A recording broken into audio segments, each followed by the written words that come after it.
Hi, this is Dan Jurgens, and if you want to have a good time, keep listening to the Krypton Report. It's a bird. It's a plane. This is Jason J. Lewis, the voice of Superman on Justice League Action. This is Mark Wade, writer of Superman Birthright, and you're listening to The Krypton Report, the All Things Kryptonian podcast, including Superman and Supergirl. We discuss games, movies, cartoons, TV shows, and comics. Find us on Facebook, Instagram, YouTube, and Twitter. Welcome to the Krypton Report. This is our review of The Three Jokers and Death in the Family. So I decided that if we're going to do three Jokers, we might as well have three Jokers. So ladies and gentlemen, I see what you did there. I introduce to you the criminal, Mr. Bryan Peters. Why do I have to be the criminal? Because I said so. Because you figured out where he probably came from. Yeah, because you figured out his origin. Yeah, and we'll get there. Pretty solid. All right. And then, if you hear his voice or you see his muscles, we welcome the comedian, Mr. James Cole. James, Cole. Knock, knock. Who's there? I don't know. I didn't have anything lined up. I just thought it'd be How fun. can he be the comedian? He can't even make that happen. Good enough to be a failed comedian like the Joker. And then, of course, there's the last one, which is the clown, which is me. And you know what's funny, though? Three Jokers. And, Bryan, your name's the only one that doesn't start with a J. And that's kind of sad. Because technically my first name has a J in it. So, yeah, there's no J in my name at all. It's silent at the beginning of Bryan.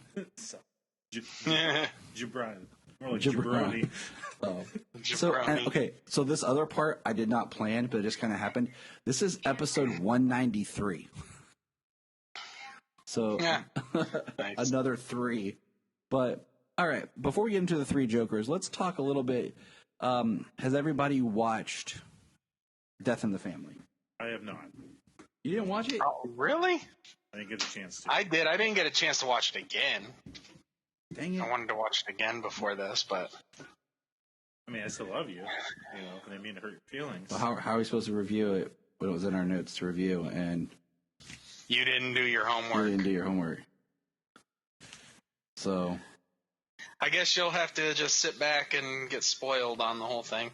I guess we'll just have to pause. We'll talk Three Jokers, and then James and I will talk Death in the Family. Or, yeah. That'll probably be where I head out. Early day tomorrow. So, I guess we'll just do that then. All right. I meant to. So, let's start here. Okay, what was your first thoughts, reactions back? Let's travel back in time, guys, okay? Dark Side War. There you go. The end. This goes 88 miles per hour. The end of Dark Side War. Batman is on the Mobius chair. He's sitting there and he says, he asked the Mobius chair, what's the Joker's true name? Now remember this question. He asks, what's the Joker's true name? Next panel, his eyes are bright. He said, no, that's not possible. And I thought there was a comic book panel that said there's not one, but there are three in Dark Side War. But it's in Rebirth. Okay. So, and when we got to Rebirth, after that panel, okay, and we first learned the idea of the three Jokers, Bryan, what was your just initial thought of this concept? Yeah. So I had taken a break from reading comics for a while, but when someone approached me that I work with, knowing I'm a comic nerd, and said, "Hey, they're going to reveal in Justice League 50 that Joker, who the Joker really is," I was like, "Oh, okay. Well, I got to buy that issue. I haven't even read Dark Side War at all, but I got to read that issue." I kind of felt like that Batman was asking the chair questions that he already knew the answer to kind of see whether this chair would tell him the truth. Because the first question he asked is, who killed my parents? He already knows the Joe killed his parents. But then he asked it, what's the real name of the Joker? Now, I've always felt that this is freaking Batman. Like, Batman knows who the Joker is. But the jaw dropping, I was like, well, why would his jaw drop? This is something he already knew. So when Rebirth came around and they're like, when he's telling Hal Jordan, it told me there were 3 Jokers, I think that that's something maybe he didn't know. And that's why his jaw dropped. That makes sense. But, like, I hate when comics just gives us something huge and jaw-dropping, and then we have to wait for the answer. Because if I have to wait for the answer, something as big as this, it better deliver. So I guess my initial reaction would have to be that, okay, if we're going to be presented with this, that there's 3 Jokers, which makes sense, because we've had so many different Jokers and vibes, and they've done different things. It made sense to me that there would be more than one Joker. I mean, we have the rumor that Joker's like Anarchy's dad. We have the Killing Joke story. We have this older Joker that kind of wasn't such a clown. We have like different Joker. We have the Joker that cut his face off. So different Jokers made sense to me. So I was initial reaction absolutely excited for this story, but it had to deliver in my mind. And that's all I have to say about that for now. Now, James, same question. When you first learned of the concept of the 3 Jokers, initial thought, go. Well, I read it. I read that there were 3 Jokers. I read Dark Side War. So I was anticipating what he learned from the Mobius chair. And then when I found out it was 3 Jokers, I mean, I thought it made sense, like Bryan said, so many different iterations of the Joker, so many looks, so many different styles. I mean, you just chalk it up to writers and artists and crises and things like that. Sure. But as kind of the time went on, and then especially since Rebirth launched back in 2016, which, wow, 2016. And where the DC universe had come, the way it was going, I kind of seen how they were somewhat doing what the 3 Jokers were gonna be, that they were probably gonna be different versions from like different eras from Batman's world, but how they tied together and how they all existed as opposed to being like multiple timeline versions or multiple or multiverse versions of the Joker. So the way they decided to go with the book made a lot of sense. So kind of had an idea of what it was going to be, and I think it even surpassed some of the thoughts of how there could be 3 Jokers. Okay. So my thought was, when they announced 3 Jokers, I was like, okay, interesting. All right. And then I thought, okay, well, let's think about the different versions we had. Now, to take a step back, where we were just at shortly right before we had finished Scott Snyder's Endgame, where there was this whole thing about the Joker and maybe him being more like a force, and this, I didn't get a chance to reread it, but like serum that keeps him alive, that he's been around for a long time, and he forgets who he is. So there was this really interesting, like, oh, we had this Joker. And then as time went on, we saw a lot of fan artwork that was like 3 Jokers, and it was Leto, Nicholson, and Ledger. Ledger, yeah. And it was like, okay, all right. And then we didn't hear anything other than what we got in Rebirth, and we'll get there. So it was very interesting of just like, okay, what are they doing? Now, I want to propose that everyone knows that originally, Three Jokers, we'll talk about it, was supposed to be a continuity story. And we'll get there if we think it is or isn't with what we're given. But I was excited because, you know, something I never thought about. Jeff Johns had never written a Joker story. And, you know, or a solo in continuity Batman story. Right. So, there's another thing to think about, okay? All right. So we have that. So now here we are. We're waiting. And then we get the tease. Do you remember the tease cover that we all got? It was kind of the one with all three of them. Yep, the one with like all three of them sitting there is our first look at it. Batman sitting there with the cards, looking at three different Jokers. And it is the same opening scene of The Killing Joke. It is the same. And then because even... Which can tell you where they got so much inspiration for the story. I mean, yeah. So even look at the lettering.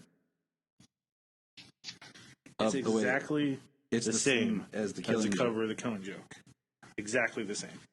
So now... makes you think this is a sequel. Let's jump, okay, in time to the comics when Batman is talking to Hal Jordan and Batman's sitting at his computer from the Rebirth issue. So he's sitting there, he says, "Tell me about him. I heard the chair say, 'What's the Joker's real name?' And I heard you say that's impossible." Hal says, "Why?" Bruce is like, "It doesn't matter." And he's, they're arguing, and then he says, Batman says, "It didn't give me a name." Hal says, "Then what did it say?" Batman pauses. "It said there were three Jokers." What does that mean? I don't know yet, but I'm going to find out. Now, if we look at the artwork in these panels, we see three very distinct Jokers. Mm-hmm. We see a Joker that is the current of the time, the more Scott Snyder Capullo style Joker, the more classic Killing Joke Joker, and we see very early, very Conrad Veidt. Very Conrad Veidt looking. Three Jokers. So we have with three classic backgrounds. So we have three distinctive Jokers here now. So that is something that's very good to see. What do you think, James?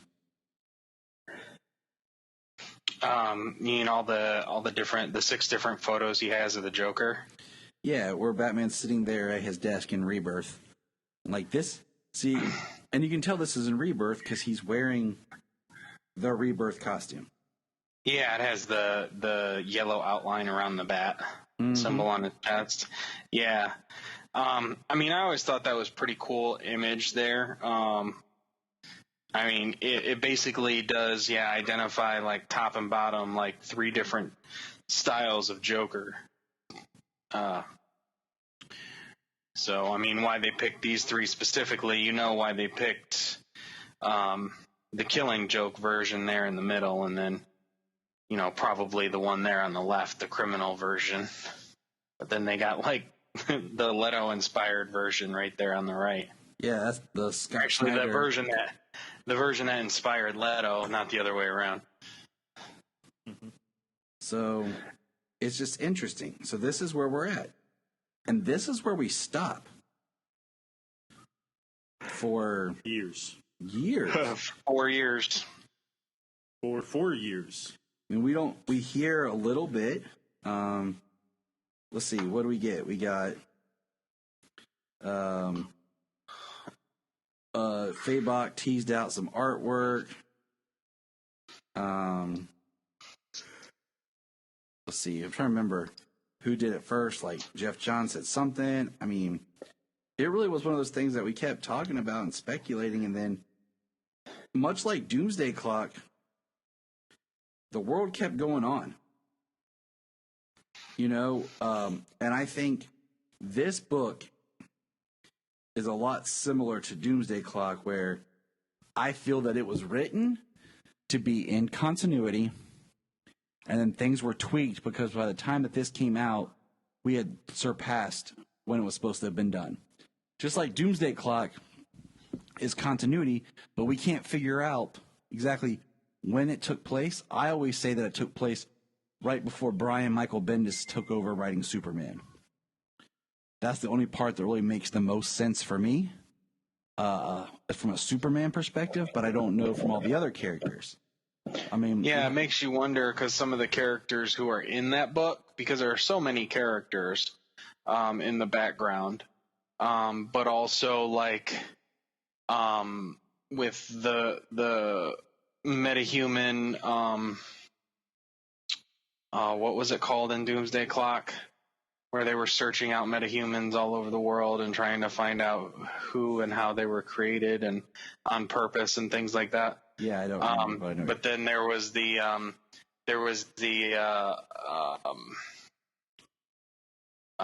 protests in the streets for Batman and things like that, which we haven't seen anything like that per se in the books. We could see where certain things would lead into something like that, but it has yet to happen in the Batman stories, so we don't know how it would fit into continuity as of yet for Batman's storyline. And then think about Wally West. I mean, he's the only character that's really carried on, you know, kind of the threads of this story. Honestly, yeah. I mean, it's kind of fed into, I mean, it was like Heroes in Crisis, Doomsday Clock, and then kind of fed into death metal. So,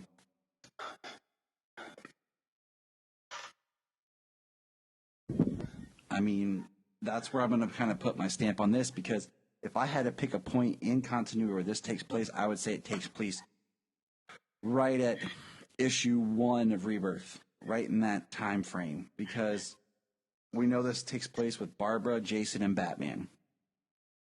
I read some of Red Hood and the Outlaws Rebirth, and Jason's on his own, so that kind of could play into it. But other than that, I mean, you know, Batman's costume's different. It's not exactly the Rebirth costume. It's a little different. It's more right along with what Fabok was drawing at the end of Justice League. His Batmobile and everything, so it kind of plays into where it could take place. You know, it's before Joker War, which has been the biggest Joker thing in recent times, because in Rebirth, mainly most of the Joker stuff was more like flashback, like the War of Jokes and Riddles. But let's get into the books. The interesting thing is with the art is I really like Red Hood's costume in this, where he's kind of like got his own Robin suit, but he's still got the red hood, he's got his guns, he's got his jacket. It looks very much like Clayface's version of bringing Jason back in Hush. That's kind of what I thought it looked a bit like at sometimes, like especially with the mask and the face when he wasn't wearing the hood. All right, so let's get into the books. But first, very quickly, we'll just throw this out there. 1, James, just a quick summary. How did you feel about Three Jokers? First book, loved it. Really, really good build to the mystery. The escalation of how each person was dealing with their own stuff. I mean, you know, the opening pages and basically your introduction to Bruce and Barbara and Jason. It highlights how they're going to be the main characters of the story. The progression of the story, the introduction of the Jokers, and then how it goes. Book 1 was very good. Book 2, definitely, focusing more on Batgirl, but really taking the story in. This is where the twist of how I figured things would go. How it was probably different than what I thought it might be. But it did not disappoint. And when we get into spoilers for that, there are things that I really like there. And then book 3, the mystery and how there are multiple Jokers, and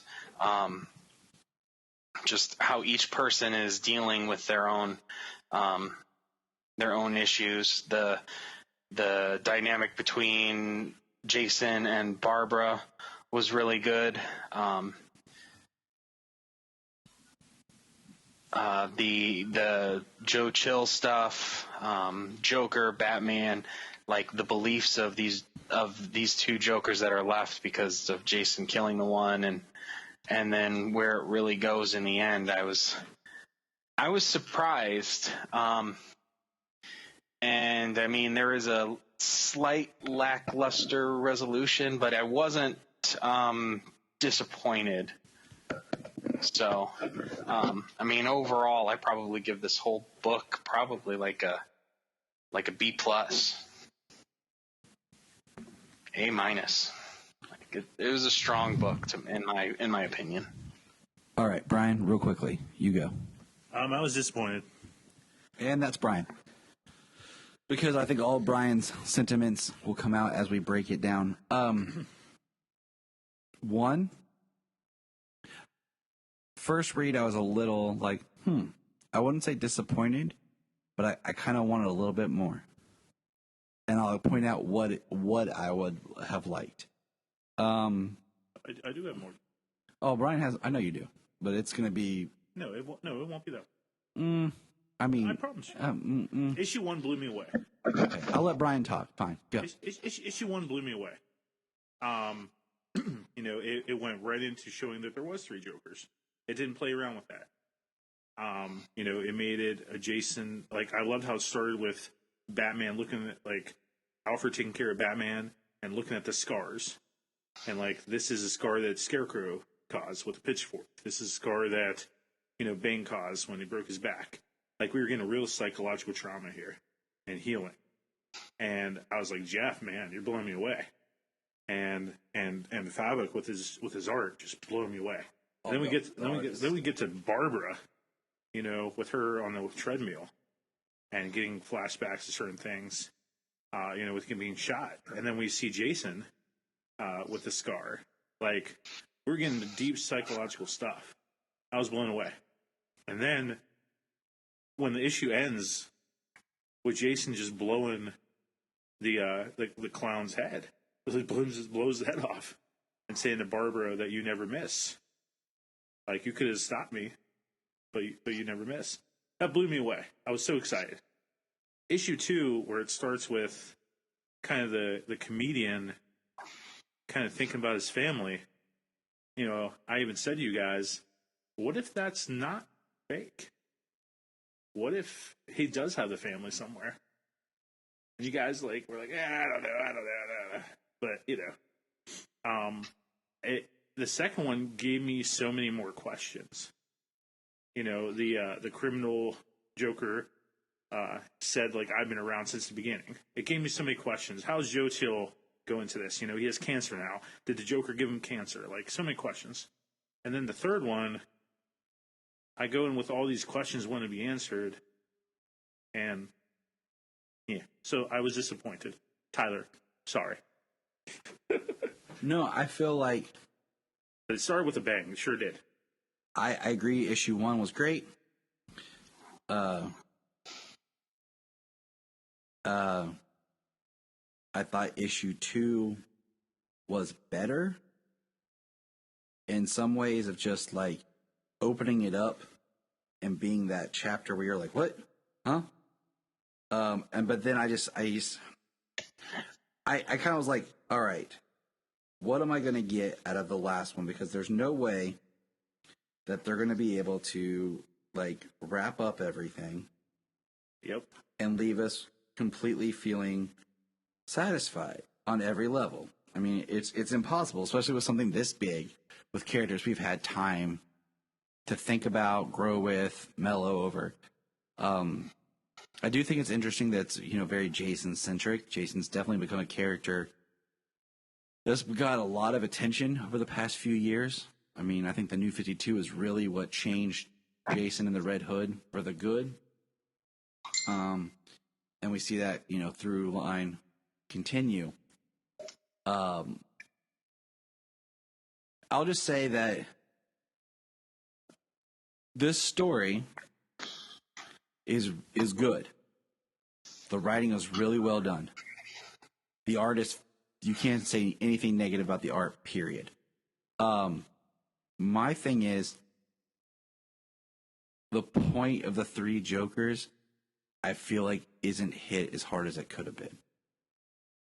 I feel like having 3 Jokers, it would have been very interesting to have parts where Batman is almost more unnerved at realizing, and they were working to find out more about who interacted with who and when. And we started figuring out, and, Jason had a standoff with his Joker. Did Barbara really get a standoff with her Joker? And Batman was kind of with his Joker? Not really. The idea that they each faced a Joker, but it was a different, and the fact that it doesn't pull into the Joker that we were given in continuity at the time, that makes it feel awkward. Like, so let's jump ahead. This is coming out now. We just ended Joker War. And some of people have said, and I heard it was DC that said this, but I've yet to find it, that this kind of is supposed to be a prelude to Joker War, with the way it ends, and that being the Joker, of course, that ignites Joker War. Which I'm like, that makes sense, but at the same time, it just kind of feels weird.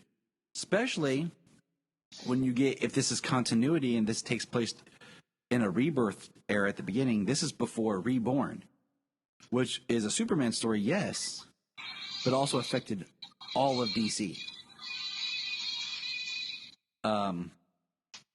Is this story self-contained at the same time? Yes. And I think it falls into the same thing like with The Killing Joke, where The Killing Joke has been accepted as continuity for some elements, but you can never tell exactly where it happens. It flows. But we have the continuity element because of what happens to Barbara.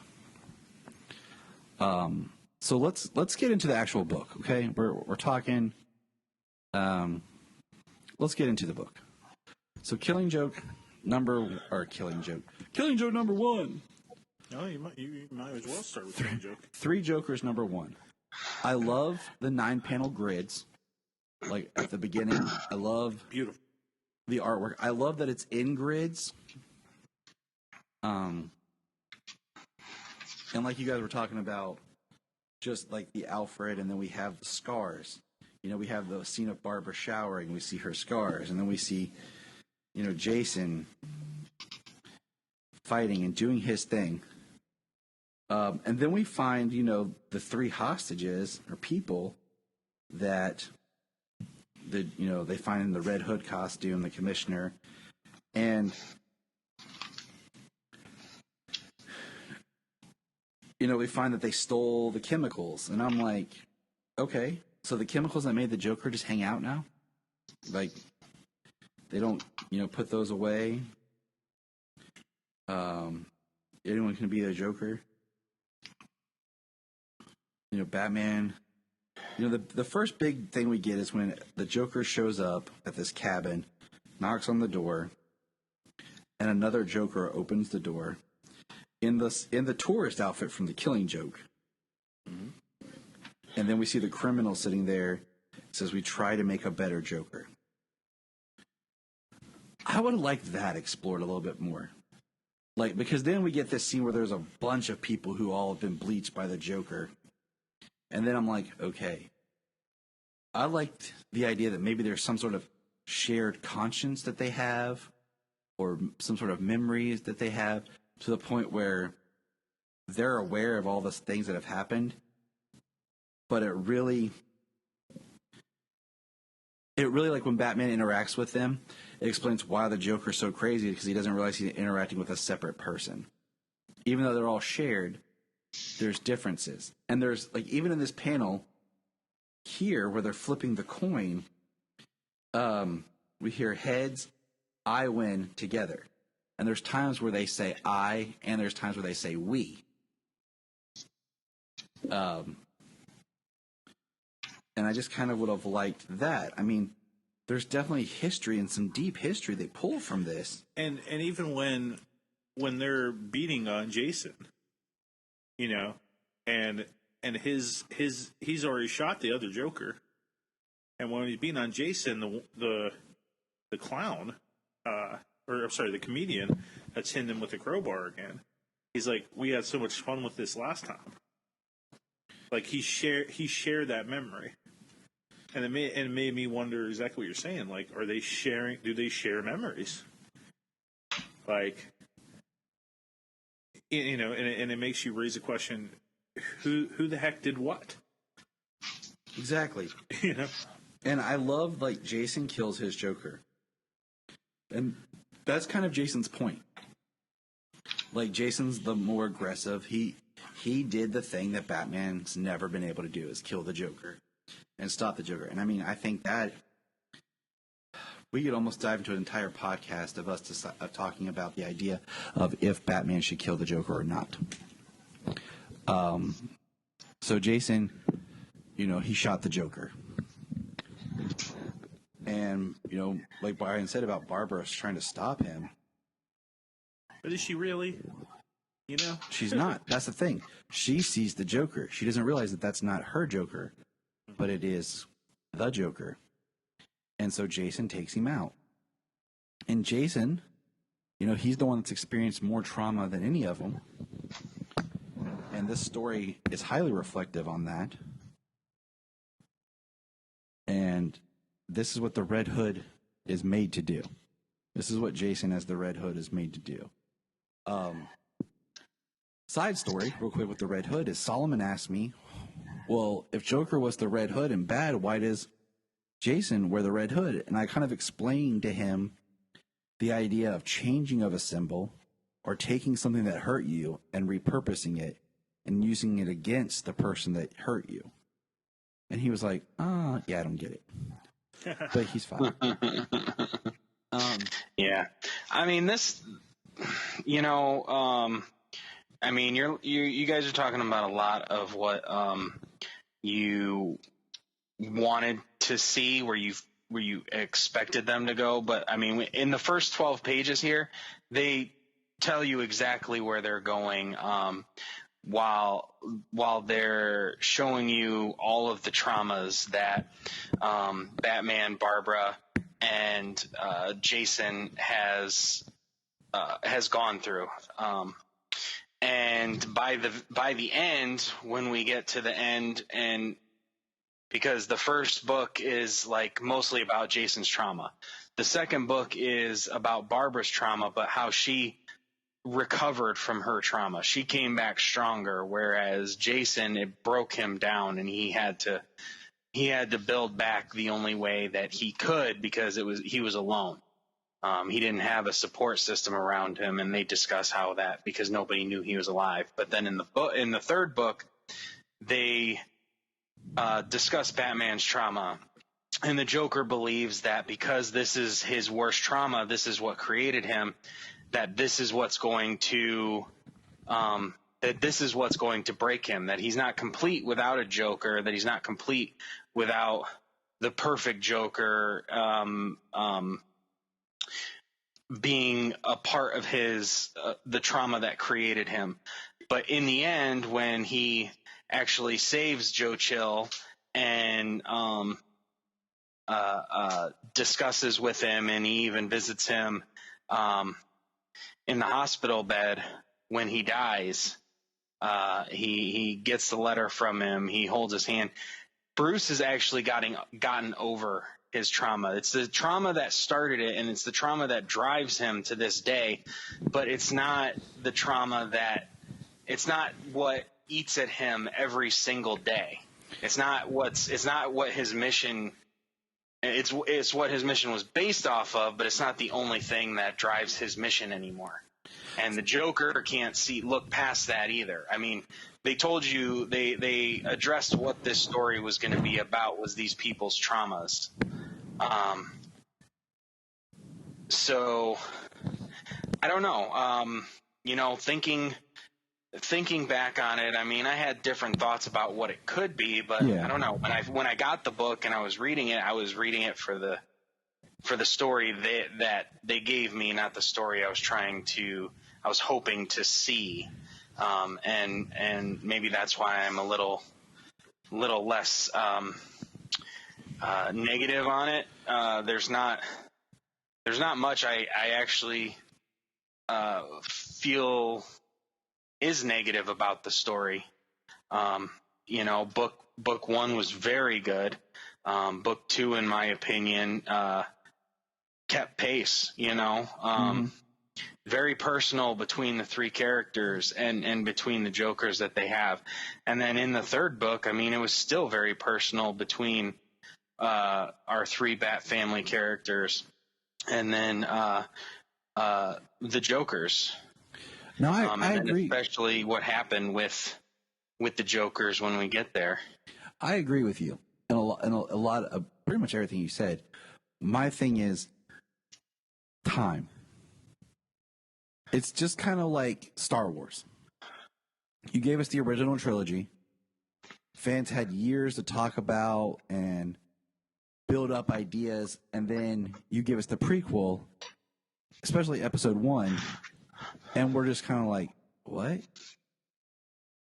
And it's kind of that, like, you had an idea because you hear tidbits, you start thinking, and then, like I said, I read it, and then I reread it, and when I reread it, I thought of more of like what you were saying, James. This is a story they told me, and do I like what I'm actually being told compared to what I wanted it to be, or even I wouldn't even say what I wanted it to be, just what I would have liked to see more of, because I like what I was given. But I would have liked a little bit more mystery, because I've missed having a good mystery in Bat books for a while, and like the idea of Batman trying to figure out who the individual Jokers are or were. I guess that could be one negative that I would give to it is we don't get a reveal of who any of the Jokers are. I mean, we know. I think Bryan deduced the criminal. And that should have been proven just for the fun of it, like that, just because for fans, and the fact, I mean, the criminal dies, so there's no lasting impression of knowing who the Joker is, and the Joker that lives is still a mystery to us. Yeah, you still get to keep the idea of the Joker being a mystery. Yeah. I mean, yeah, he's still a mystery. He's still a mystery to us. He's still a mystery to the reader.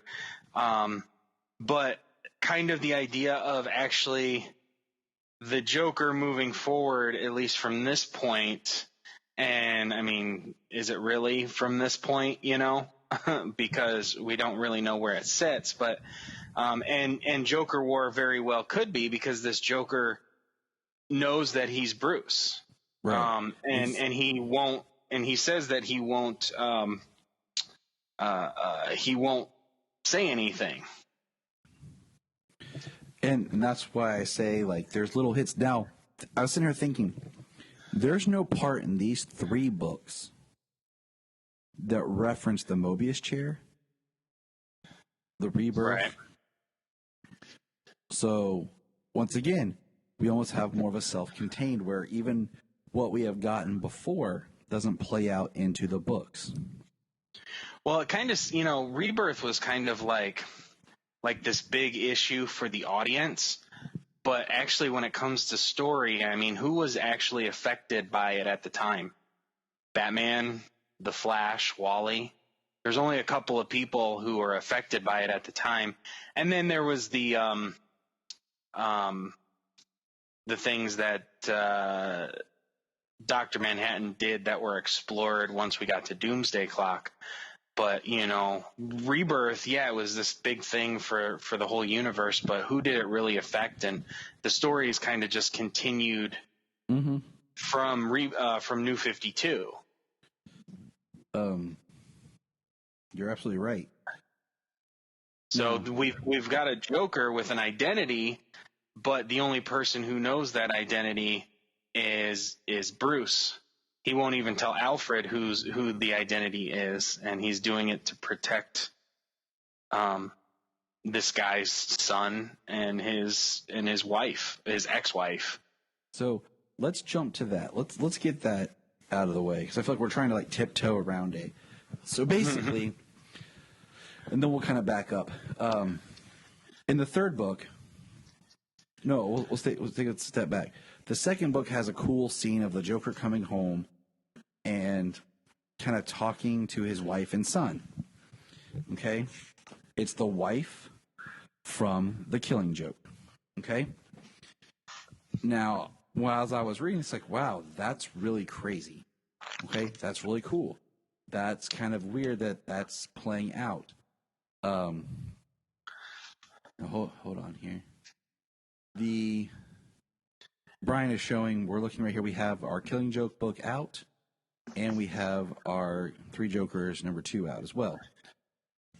So what he's showing me is the meal that they're eating is the same that is referenced in exactly the same. The wife's face and presentation is the same. But I just noticed something today. See how... Does she look as fearful in The Killing Joke as she does in that? No, I'm glad you mentioned that. Okay, so if you can go to if you go to issue 2 of 3 Jokers, it's hard to keep these open at the same time. So, and then you go into Killing Joke. If you look in Killing Joke, it's like maybe the 4th page or so. When he comes home, they're having a fight about how, they didn't laugh at his act. He was nervous and he messed up a punchline. And she's wondering, like, how he's going to take care of the baby. Like, he goes to the window and she's devastated, and she's very worried about situations going on. And then he cries in her lap. And then they start talking about the landlord. And then all of a sudden, her face changes. And her face becomes this big smile. And it's like a Joker poison smile. If you see it right there. It is. Like, see how, like, her face is normal. He's crying in her lap. But then right here, this face changes. So almost like this part, like he lied to himself about this part, where she's like forgiving him. So that the thing is, we have the Joker. I mean, that makes the Joker like an unreliable narrator when it comes to The Killing Joke. Damn it, James! That's what he's just gonna say. That's what I was getting ready to say, James. Like, Oh, you read bad. my mind. It's because we're 3 Jokers. But, I mean, seriously, yeah. So, because even in The Killing Joke itself, when he's talking with Batman, he proved by saying, basically pointing out that he's unreliable because he says that's how I remember it sometimes. And what Three Jokers the book does, it not only validates different origins of the Joker, it now makes the Joker of the Killing Joke the single Joker and his origin the true origin. That is the Joker. That is the Joker. That is, it's not an option. That is who he is. And what we learned is that he wasn't the nice, kind of lovable comic that we kind of feel sorry for in The Killing Joke. He was an abusive person. And absolutely abusive. His wife, when he was doing the crime, finds a way to escape him and get out and go into hiding. And that's what she does. Her and her unborn baby. And we find out that that child is alive. And she is living somewhere. And Batman knows about them. That's the big twist, I think, at the end of the book, is that they're alive and Batman knows about them. And he knows, like he says, he knew who the Joker was after it happened. So that means that the entire... I did like that line. The entire, like him in the... If we jump back, like him in the Mobius chair asking who the Joker is, what's the Joker's real name? Is it a test question? Like Bryan pointed out, because the first question he asks is who killed my parents as a test. Then he asks, what's the Joker's name? He even says at the end of the freaking third book, he says, I don't mean to beat a dead horse here, Alfred, but I'm Batman. I knew who he was within the first week. And we see that the suitcase that the woman has as she's leaving. That's what I got to bring up. Have to bring that up. Is JW. So the initials of somebody is JW. Is it Jack White? His alias that he uses all the time. Is that really his name? Is he Wayne? Don't say that. Dang it, Bryan, now that's in my head. That's crap that they fed us before. It is crap. It's all crap. Now, another thing. Of course, I have so much to say.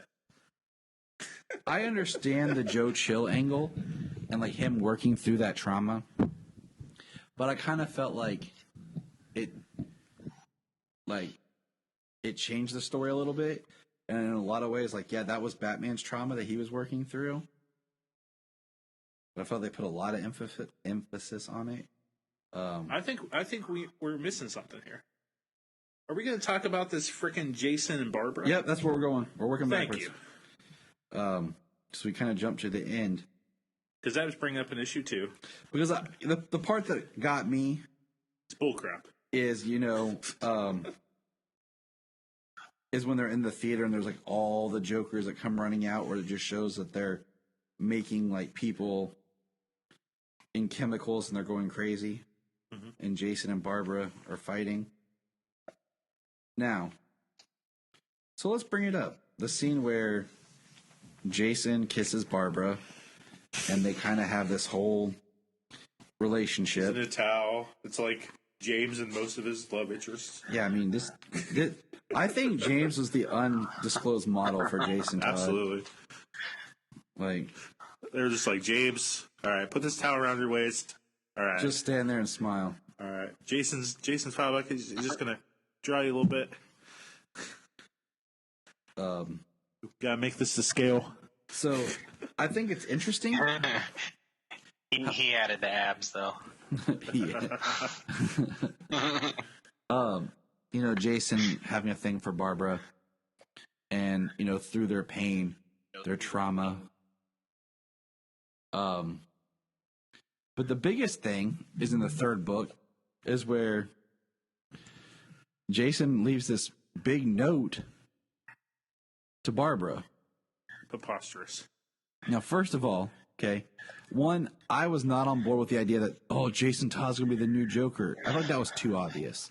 Like, they wouldn't go that route. I really thought that was what they were going to do. But, and I was just like, in the same breath, sure. As soon as they announced Arkham Knight and showed the first picture of the Arkham Knight, I said, it's Jason Todd.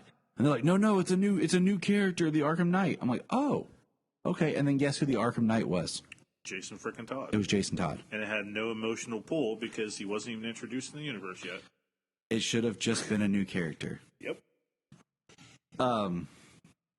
First of all, who writes a handwritten note and tapes it to a door of this magnitude of importance?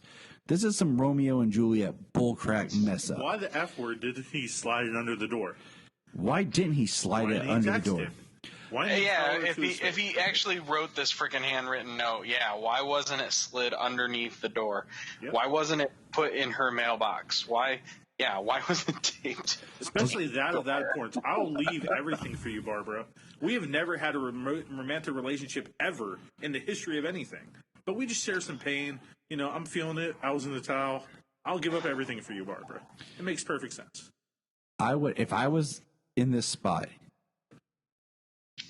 I would email it, text it, and slide it under the door. And carbon copy yourself to make sure you saw that it was sent. You know what I'm saying? Because there's a lot to this, and I would not leave it up to chance for one little version to get to her. So the Joker can sweep it away, because that was definitely the Joker. And that's the other thing that Bryan pointed out. That's definitely the Joker. The janitor is wearing purple, and it says... Fun time cleaners. Fun time cleaning. Fun time cleaners. Or a Joker. And he's wearing a hat. And you can't down. So... I'm just like, and once again, that plays on nothing in the future. Nothing. Like, this is a story that a lot happens, but the lasting Nothing stuff happens. Is basically Batman's over his trauma. Joe Chill is dead. There is one Joker that we know the origin of. We don't know his name. His family's still alive. And the other Jokers really didn't pay a huge price. Kind of like, what was it we were talking about, Bryan? Oh, yeah. Raiders of the Lost Ark.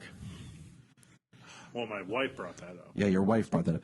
Explain that to horrible wife. Explain your wife's comment to the crowd, Bryan.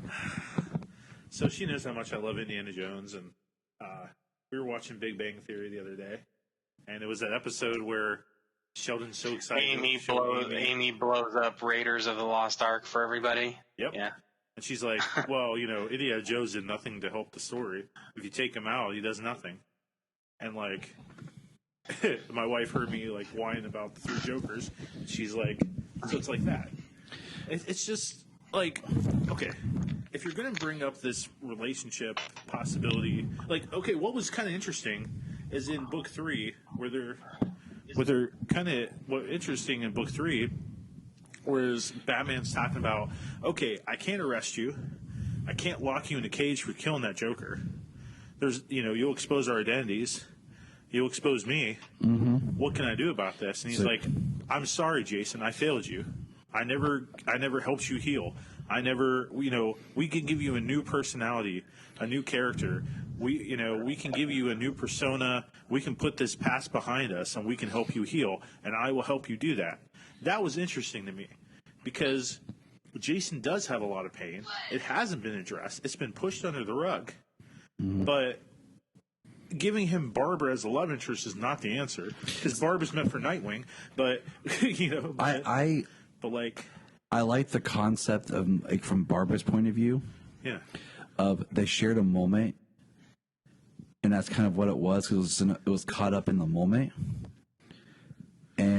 But it's nothing for him to give up, to him to just be like, I'm not gonna fight crime anymore. I'm gonna leave everything for you just because we kissed. I think the problem is we've never really got to explore who Jason was before the Red Hood. All of our stories of Jason are after, he's that character that he's not anything until he dies. When he dies and comes back or becomes the Red Hood, that's when the character really takes shape, takes form, and that's the character that we talk about. Because our pre-Red Hood Jason was originally such a Dick Grayson ripoff with the Flying Todds and everything that he doesn't really have an impact. And then we start to get a story. And then over time, they've tried to go back and give us more... they've tried to go back and give us stories of Jason being like learning who he is.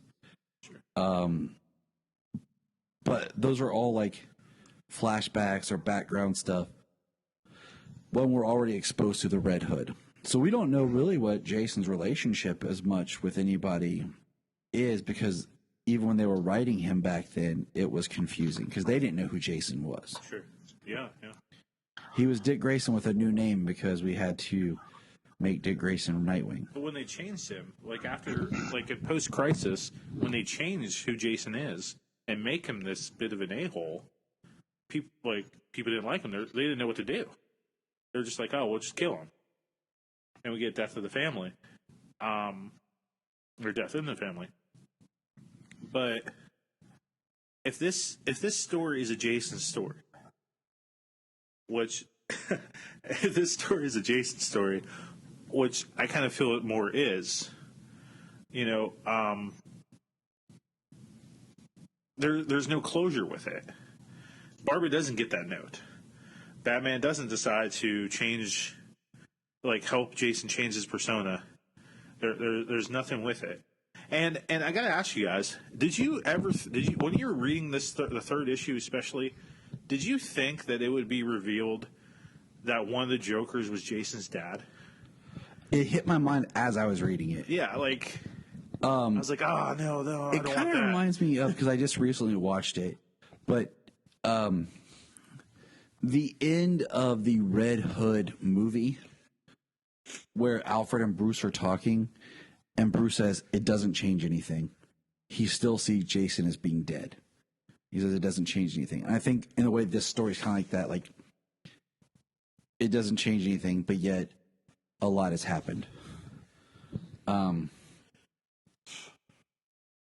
think that this story is going to grow, and there'll be more things that we pick out and we assess in the art and in the story as we read it more, now that we have all three parts. I think, stepping outside of, like James said, any ideas of what we want and just taking it for what it is, we'll appreciate it more. I think it's very hard if you would have just handed me this book and let me read it straight, I probably would have loved it. But the fact that you told me this and gave me a little bit and then made me wait 4 years. My daughter was not born when this book was announced. Have you guys had a chance to listen to Jason Fabok in an interview on Bat Force Radio? No. No, because I kind of wanted to just experience everything for myself and then hear what other people had to say. Go back and listen to it. There's episode 247. Jason Fabok talks the three Jokers, and he talks about the long road it actually took to get this made, because it seemed like after a little while, he was talking about, it seemed like DC and even at a point Johns had lost interest in the story. And he was pushing for it a lot. He said that he's never worked on a book as closely with the writer, so that way the writing and the art matched up so well. Well, I feel like it's kind of like when Bromejo talked about all the problems they had by doing Damned. Yeah, and it all happened at the same time because of the AT&T buyout, because of the AT&T merger. And that's why this is in the Black Label section. But no, I'll definitely give that a listen. It was a very good interview. I will definitely have to listen to that. Yeah. We've said a lot. What are some closing thoughts here?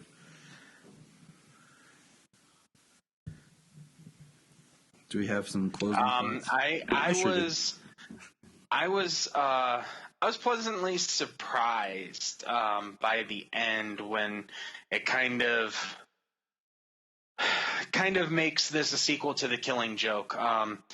there's still so much out there that it does give you a chance to explore different facets of the Joker because they were different people.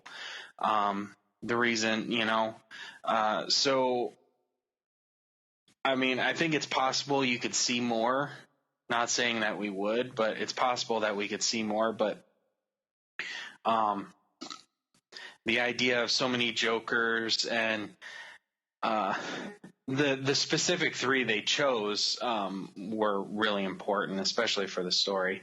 But then how it's a sequel to The Killing Joke, the way it ends, I mean, it still gives an air of mystery as to how could this story or these characters progress. I mean, there's something there that could happen. I agree. So, like I said, I give the whole book itself probably, like, if they gave us this quicker and we got to read the whole thing as like if it came out in like a whole trade as opposed to issues, but of course that's not going to happen these days. But if it came out in a whole trade or something, I mean, it probably would have been like this mind-blowing story if we didn't wait for 4 years for it. Yeah, that's what I'm saying. Like, had we got to just, hey, here it is. Like, I didn't have enough time to really like think about it. I mean, time and anticipation can kill. I mean, that's why, so many people at this point just want to see Wonder Woman 1984. The hype is down because it's been delayed. People have been waiting to see it. It's been in the can for 2 years. Yeah. And we haven't gotten to see it yet. I mean, by the time it comes out, it'll almost have been out. It was supposed to be out, and now here we are. Like you said, pretty much 2 years later. So it was supposed to be out in 2019, and now we're almost to 20. Because don't no one think it's going to make that December release? We'll see, but not holding my breath. Well, I mean, it was done nearly a year before it was supposed to be released. So it was, and then they pushed it for another 6 months. It was supposed to be in November of 2019. Yeah, and then they pushed it another 7 months because it was supposed to come out in June. So, I mean, from the time it wrapped filming to the time it was supposed to come out after they changed the first date, it was in the can for over a year and a half. We should have almost had Wonder Woman 3 in production. By now. We should be getting ready to talk about Wonder Woman 3. All right. Well, I think that's going to wrap up our 3 Jokers. I mean, there'll probably be stuff that comes up here and there, but all in all, I mean, it's a good discussion. I mean, what are your final thoughts, Brian?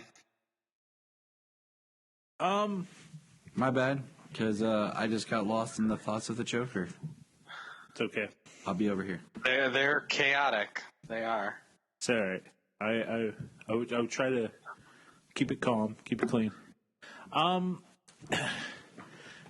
than the Joker having a kid and being hidden away, I kind of felt like the story was pointless. I felt like it didn't really add anything. You leave us hanging, or they leave us hanging with 3 Jokers in this concept. And the story ends with just one Joker. We have no idea who the other 2 were. We don't know who created who. We don't know where they came from. I spent a lot of time doing a lot of research trying to figure this out. We know. We very much enjoyed it. And then it feels like it just didn't get paid off. With the criminal in issue 2, he says, I've been around since the beginning. And then Batman came around. So I went back to Detective Comics 27 in 1939. And in that very first story, you see a story about a guy named Alfred Mayer, who was a little chubby. in that story, but he owns Acme Chemicals, and he wants to kind of take over the story, or he wants to take over the company by killing his other guys on the board, and it ends with him falling in Nevada Chemicals, and then Batman says fitting end for him, and when we never see that guy again. Like nothing's ever mentioned of this Alfred Mayer guy. And then in Detective Comics 27 and the New 52, we see Alfred Mayer again in a throwback story to Batman's first mission as a detective, or mission period. It's right in Detectives 27 and New 52. It's right there. And Alfred is back in that story, and he's skinny, and he's wearing a purple suit. And he falls in Nevada Chemicals at the end of that story. There's your first joke. We actually get a hand that comes out at the very end of the last panel of that story. I read it because you talked about it. Thanks, James. I appreciate that, man. You're welcome, Brian. Like, and like, why would they make him skinny? Change the name of the chemicals from Acme to Ace, and do this story again and make him skinny and in a purple suit if they weren't going to do anything with it. Because it's just sitting there. Like, it was a perfect opportunity to be like, the criminal is Alfred. Like, who's the clown? Like, and I think it's in Batman 56, or it's part of the Joker's three-way revenge. You know, we see Joker come back with Neil Adams and I'm trying to blink here. Danny O'Neill and Neil Adams bringing the Joker back after all these years, and Joker's five-way revenge. And that story's main fight is in an aquarium with Joker fish, and it ends the same way. So we can say in our heads, oh, that's probably that Joker. But like, they just die, and we don't get anything out of it. We don't know who they are. We end with one Joker who says, "Hey, I healed your greatest wound. You're not mad at Joe Chill anymore. I'm going to be your greatest wound. I'm going to be your greatest chaos." He already was. Like, everything the way this ended is how it was before the story. We only had one Joker. He caused the mass chaos. He caused all this pain. Like, we get nothing. And if it was a Jason Todd story, like, let's get some Jason Todd healing. Let's give him a new persona. Something. Like, what's the point of the story? If it's not in continuity, or if it is, and there's nothing big to change about it, what's the point of it? Like, the Killing Joke was just a story, but then they put in continuity because it was a great story. And what's that? Barbara. What happened to Barbara? Yeah. You got to pull it in. But nothing happened dramatic that you can pull it in continuity other than that he has a kid. And if Batman knew who this dude was from the first week, what was the point of asking the frickin' chair? I say that, I go back and say, you know what I mean? Was it a test question? Because yeah. I feel like, what's the point of this story? Nothing's came out of it that has changed the game other than Joker has a kid somewhere. That's it. But are we even going to do anything with that? Probably not. Here's my next question to you guys. They should answer questions. I've spoken. Did any of you guys buy any of the variant covers? Yes. No, I got the three main Joker covers. The only variant cover I bought was number 3. I bought the Red Hood because of Solomon. Which are cool. So that's all I have to say. Like, yeah, I had my expectations were, if you're going to give us this mystery for so many years, you have to answer something. And they answered nothing. It's trash. And that's probably why Jeff doesn't write Batman comics. Really.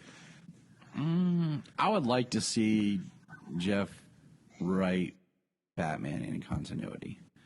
Because the only Batman he wrote was Earth 1. And then, of course, Justice League. Justice League was good. But, like, I don't know. I feel cheated. I feel like we were cheated. Like, we don't know who these other Jokers were. You're valid. I mean, I'm not hating on it. I mean, so I can't argue that you didn't get that you didn't get what you were hoping to get. So, I mean, I get it because or that we didn't get more either. And because I would definitely welcome more if they made this a 6-book series and we got a lot more exploration of who these Jokers were, and I mean even a similar ending. You know what I mean? The resolution to some of the character traumas that they had. I mean, in the end, the book is titled Batman: 3 Jokers, so we do kind of get a resolution in the end of Joker thinking, because he knows who Batman is, he knows what his, quote unquote greatest tragedy is in his life. It's not his greatest tragedy anymore. I mean, it's what drove him, but because of the losses he's experienced throughout his life and throughout his service as Batman, like he feels he's made worse mistakes. He's gotten over the fact that he couldn't do anything at that time when he was a child, even though he wishes he still could. He's gotten over the fact he's realized that he couldn't have done anything. And I mean, heck, there's a resolution for him in there because he never knew why his parents were killed, and it was literally just because Joe Chill saw them, was jealous of what they had. I don't know. That kind of goes without saying, though. Like, I kind of feel like if you're going to do the Joe Chill's closure story, it doesn't have to be. You don't have to throw Joker in it. And I agree. The idea too, though, is like it makes what happened to the Waynes, the senseless crime it was. Like, to begin with, they've done a lot of stories over the years, especially recent years, that there was a reason or a nefarious plot behind why the Waynes were killed. Which is all very interesting.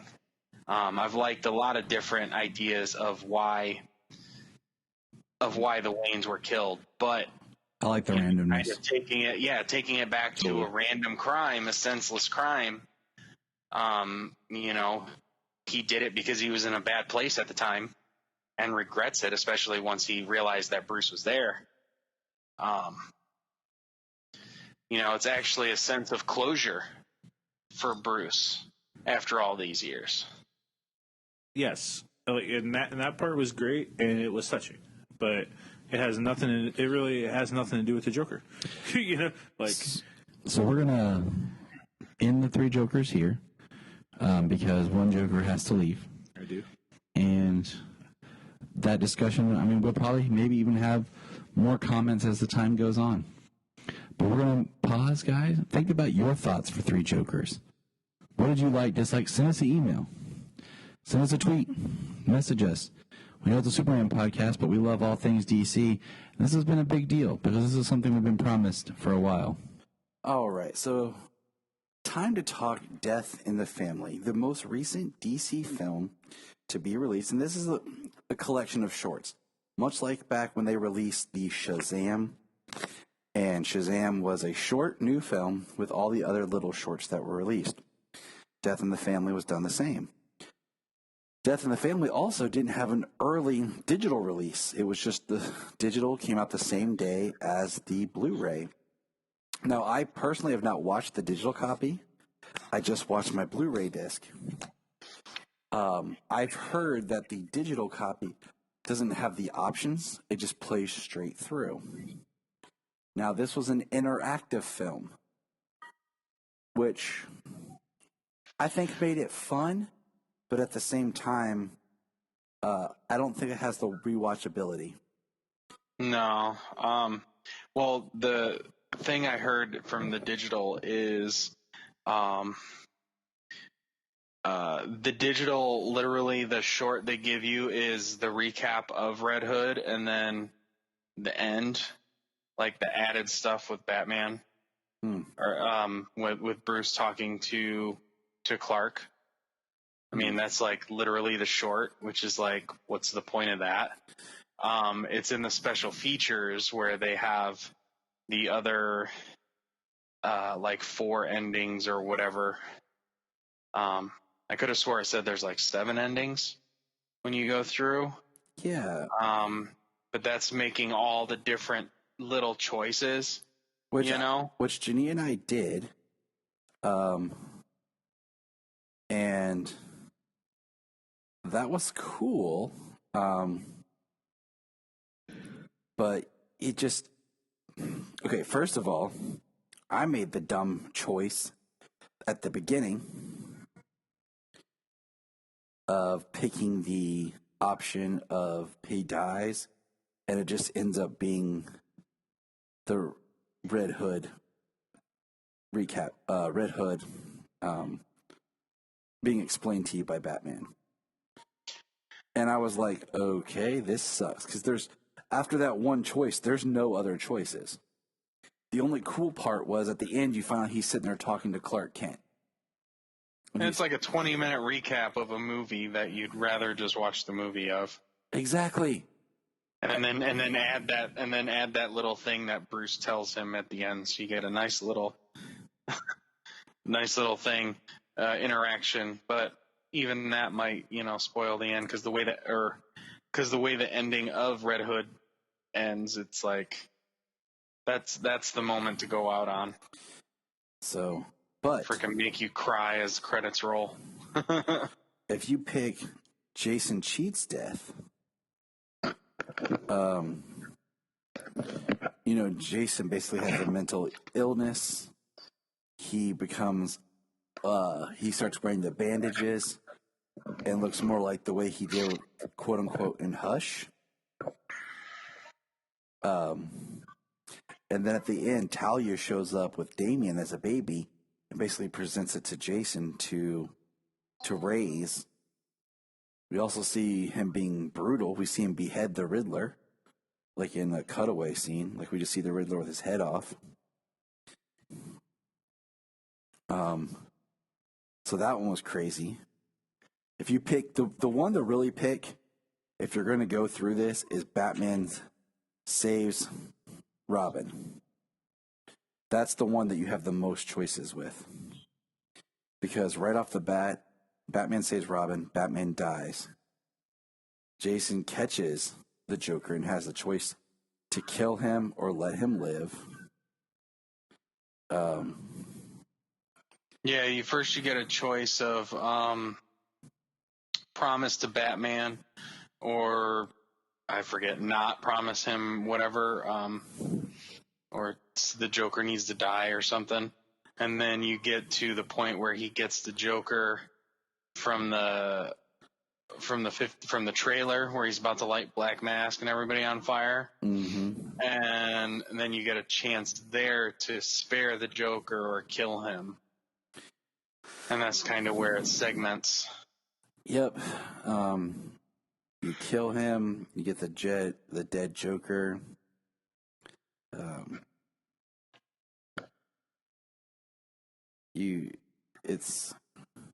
Isn't that where he goes forward as Red Robin when you purposefully try to kill the Joker? Yeah. And then if you try and spare him, but then it goes back and shows like how mentally unstable Jason is, and he shows more. Yeah, because this yeah. So sorry, it's when Bruce dies, you pick one, and he goes on as you pick like the promise, and then he goes on as Red Hood to get to the Joker, and then if you pick Joker needs to die or whatever, he actually meets up with the Joker who's kind of like disguised as a real person who kind of like doesn't have the lust for killing as he once did because there's no Batman around, and Jason kills him in the diner. Yep, and then you have the choice of fight your way out or surrender. You meet in one choice, you meet Bruce on the rooftop, like in a straitjacket, and that's when he's saying Zur in R with Talia. You find out she put him in a Lazarus pit. And then you have the choice to fight Batman and he either kills you or you kill him.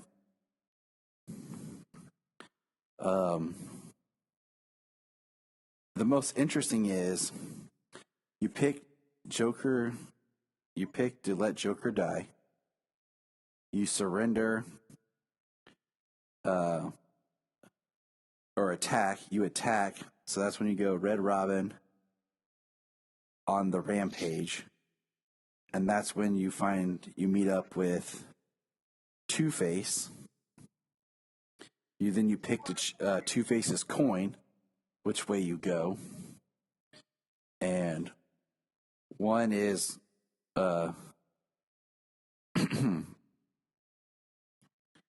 you end up meeting Tim Drake, who talks you out of killing Two-Face, who goes on to become Bat-Kid.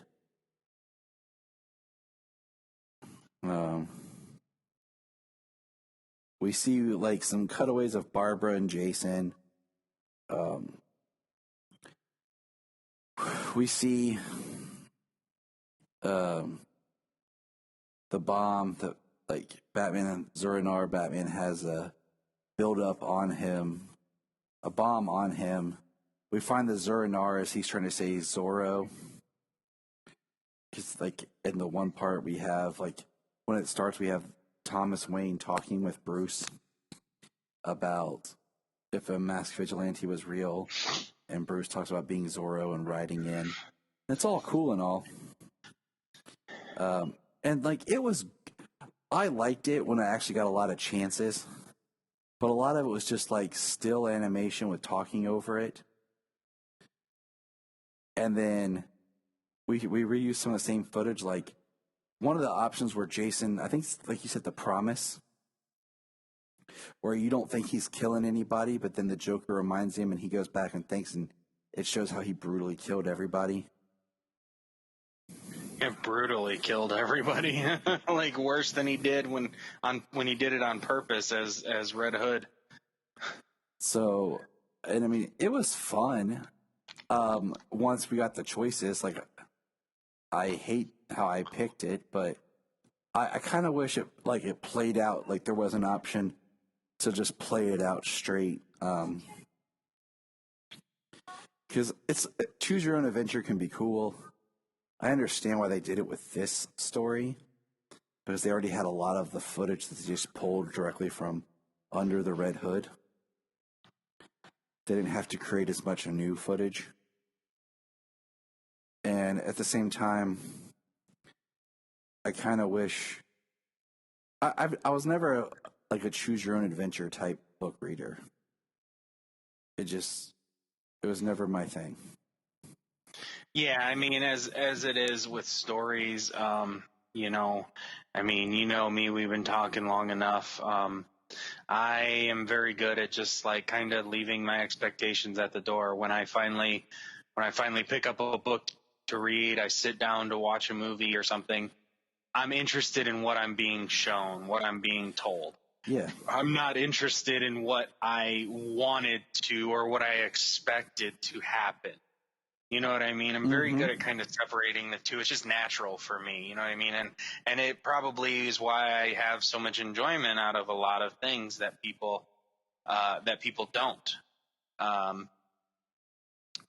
But yeah, choose your own adventure. I mean, the stories are cool. They're these little what if stories, and they were creative. I like a couple of the ways, but you know, a lot of it is just, I mean, none of it goes anywhere. There's nothing really to it beyond what you see. And then, you know, it's just what if tales that have a very finite end. And then, I mean, you don't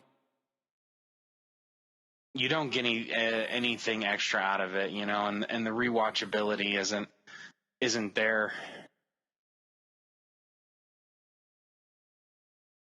It's true. I don't really foresee myself revisiting this. Maybe down the road, maybe. If not, maybe if I just... I'm sure I'll see it again, but... It would probably be like when Solomon's older, or when I'm talking with a friend who maybe hasn't seen it, who I think should. Like my brother-in-law or something. Like, hey, man, you watched this yet? Nope. Okay, let's check it out. All right. Yeah, you want to see some interesting, little tales you wouldn't have seen otherwise? Here, check it out. But that's it. I mean, it was cool. I enjoyed it.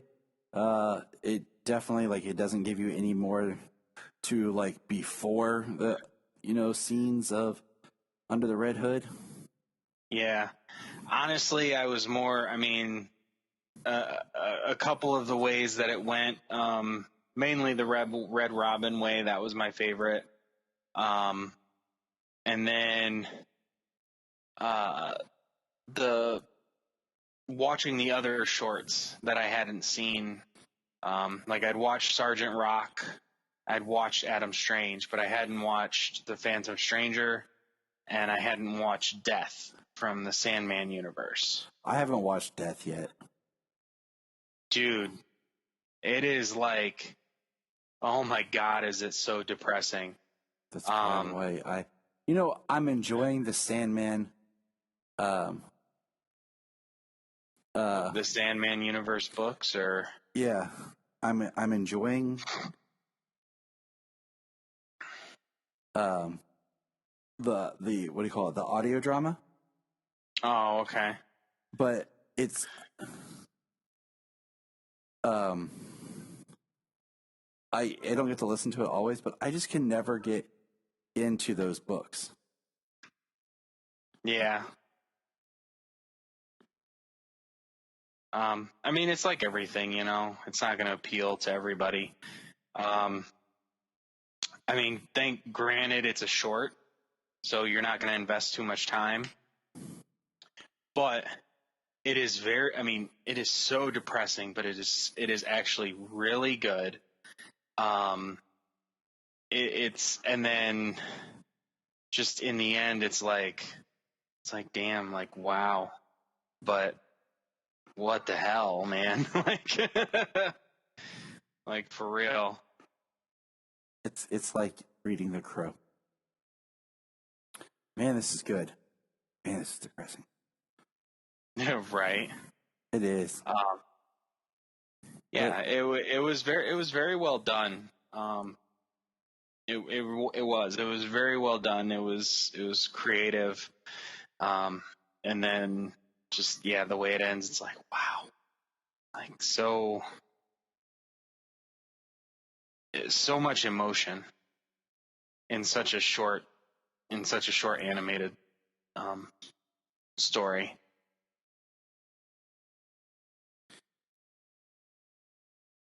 All right. Well, send us your feedback, listeners, and let us know what you think. And remember, Look up in the sky. Look up in the sky. Look in the sky.